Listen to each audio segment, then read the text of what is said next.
이 요요 현상, 지방이 더 많아지게 되는, 나중에 돼서 지방이 더 많아지게 되는, 빠질 때는 근육과 지방이 같이 빠지지만 나중에 찔 때는 지방이 더 많이 찌는 이런 더 안 좋은 악순환을 계속해서 이렇게 되풀이되게 됩니다. 그래서 이렇게 이 악순환이 계속되는 요요 현상을 타파해 드리기 위해서 제가 오늘은 평생 하실 수 있는 다이어트 딱 두 가지 원칙만 가지고 있는 이 다이어트를 설명해 드리도록 하겠습니다.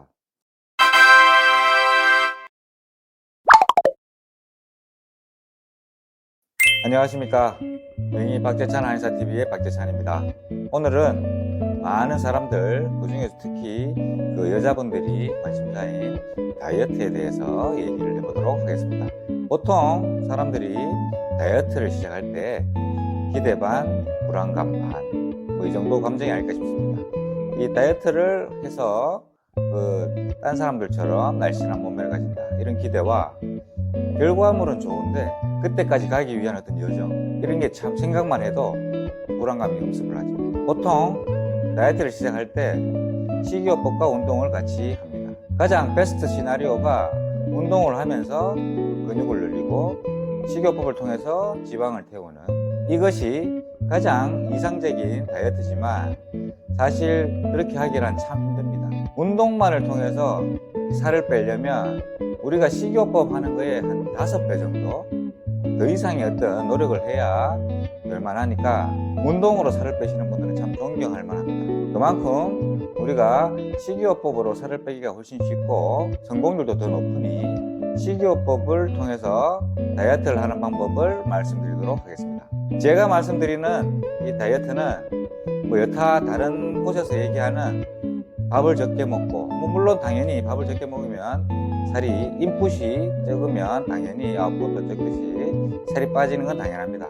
제가 오늘 말씀드리려고 하는 것은 그런 상투적인 다이어트가 아니라 꼭 3끼를 다 먹고, 제가 오늘 말씀드리는 이 다이어트 방법 딱 2가지, 이것만 지켜주시면 평생 건강하게 다이어트를 하실 수 있을 것입니다. 다이어트를 하는 사람들 중에 한 0.5% 정도만이 성공한다는 연구 결과가 있듯이 다이어트를 향한 이 여정은 굉장히 험난합니다. 시작은 창대하게 시작하시지만 약십삼일이 되어서 금방 그만두시는 분들이 대다수고, 어찌어찌 이렇게 살을 뺀다 하더라도 우리가 이 살 빼는 과정 자체가 너무 힘들기 때문에 그 생활을 계속 할 수가 없습니다.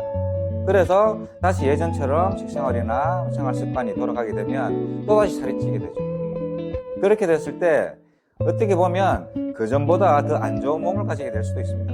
우리가 극단적인 어떤 식이요법을 했을 때, 극단적인 식이요법은 몸무게를 빼는 데 있어서 근육과 지방을 같이 뺍니다. 물론 운동을 통한 다이어트는 그런 우려에서는 벗어나지만 식이요법만 가지고 하는 다이어트에서는 이 요요 현상, 지방이 더 많아지게 되는, 나중에 돼서 지방이 더 많아지게 되는, 빠질 때는 근육과 지방이 같이 빠지지만 나중에 찔 때는 지방이 더 많이 찌는, 이런 더 안 좋은 악순환을 계속해서 이렇게 되풀이되게 됩니다. 그래서 이렇게 이 악순환이 계속되는 요요 현상을 타파해 드리기 위해서 제가 오늘은 평생 하실 수 있는 다이어트 딱 2가지 원칙만 가지고 있는 이 다이어트를 설명해 드리도록 하겠습니다. 그렇다면 꼭 따라 하셔서 다이어트에 성공하시기 바랍니다. 제가 알려드리고자 하는 다이어트 방법은 이 위장을, 이 장을, 이 몸을 튼튼하게 하는 방법입니다. 위장과 장을 튼튼하게 한다는 의미는 우리가 음식물을 먹었을 때 우리가 그 음식물에서 취해야 될 영양분은 잘 받아들이고 그 찌꺼기 남은 거는 잘 배출한다는 의미입니다. 그렇다면 이렇게 위장과 장을 튼튼하게 하기 위해서는 어떻게 해야 될 것인가? 첫 번째, 바로 삼시세끼를 다 드시는 것입니다. 최근에 유행한 원푸드라든지 간헐적 단식 같은 것들은 우리가 하는 방법도 어려울 뿐만 아니라 이 건강하고는 궁극적으로는 좀 거리가 멉니다. 우리가 건강이라는 것은 여러 가지 다양한 영양소, 우리 몸에 필요한 영양소를 받아들이고 그것을 이제 소화흡수하는 과정에서 생기는 게 바로 건강한 몸인데, 원푸드라든지 단식 이런 것을 통해서 과연 이 건강한 몸이 될지는 제가 좀 의문입니다. 위장병으로 고생하시는 분들 중에 이 불규칙한 식사가 아주 많은 원인 중에 하나를 차지하고 있습니다. 또한 우리가 만약에 당뇨 환자 같은 경우에 이 규칙적인 식사가 이 식이요법 중에 1번이라고 볼 수 있습니다. 이 한 끼를 걸렀을 때 생기는 어떤 여러 가지 부작용들, 우리가 건강한 몸일 때는 모르지만 몸이 약간 건강이 조금 무너지고 나서 이게 적나라하게 나타나게 되죠. 그렇게 볼 수 있듯이 우리가 하루에 삼시세끼를 먹는다는 것은 뭐 제가 굳이 얘기를 하지 않더라도 건강에 도움이 되는 것은 확실하다 할 수 있겠습니다. 지금까지 제가 말씀드린 것을 들으시는 분들이 조금 오해할 수도 있습니다.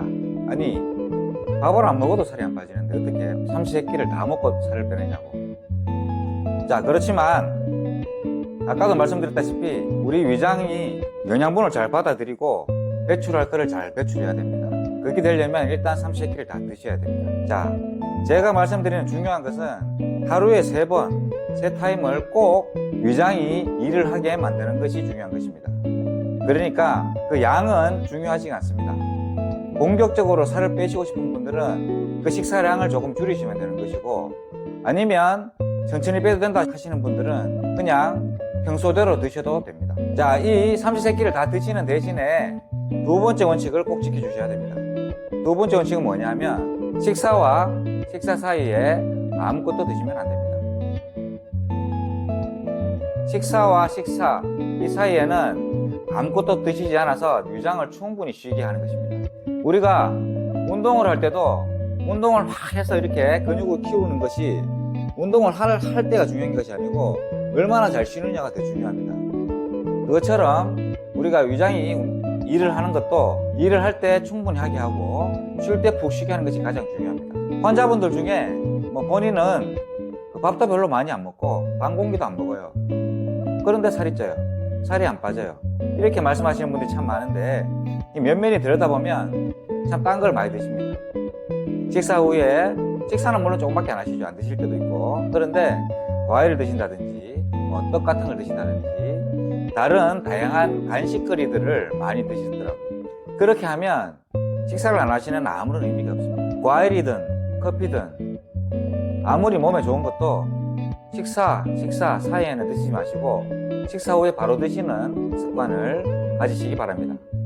그래서 식사하면서 우리가 위장이 일을 하고 있을 때 고기 조금 더 더해서 일을 한다, 이런 개념으로 생각하시면 되겠습니다. 그리고 그 일이 끝나면 충분히 쉬게 해준다. 이것이 포인트입니다. 참고로 물은 아무 때나 드셔도 됩니다. 충분히 많이 드셔도 됩니다. 위장이 물을 소화하기 위해서 일을 하진 않으니까요. 한의학적으로 우리가 비만이 좀 심하신 분들을 습이 많다 이렇게 표현을 합니다. 이 습이라 하는 것이 쉽게 하면 습기죠. 이 습기는 우리가 위장이 처리하기 힘들 만큼 이 폭식을 하시거나 아니면 위장이 충분히 못 쉬고 계속 일을 해야 되는 이런 현상에서 자주 발생을 합니다. 그래서 비만이신 분들이 보통 그런 습관을 갖고 계시기 때문에 습이 많아지게 되는 것입니다. 이 습이 많아지게 되면 부종이 생기거나 나중에는 이 관절염 같은 것도 많이 생기게 되는데, 나무로 만든 가구나 기둥 같은 걸 보면 습기가 많은 곳에 있는 것들은 이렇게 뒤틀립니다. 우리 몸에서 비유하자면 관절염 같은 그런 병들까지도 생기기 쉽습니다. 자, 지금까지 제가 말씀드리는 것은 단기간에 살을 확 빼려고 하시는 분들한테는 조금 맞지 않은 말일 수도 있겠습니다만은, 그렇게 살을 빼는 것이 과연 유지가 될 것인지 그거에 대해서 한번 고민해 보시고, 제가 말씀드렸던 이 방법은 정말 평생을 해도 크게 무리가 되지 않고 몸이 더 건강해지는 방법이라고 할 수 있겠습니다. 그렇다면 제가 시키는 대로 건강해 있을 때 살이 안 빠질까 걱정하지 마십시오. 한 달만 한번 해보시고 놀라운 변화를 느껴보시기 바랍니다. 감사합니다.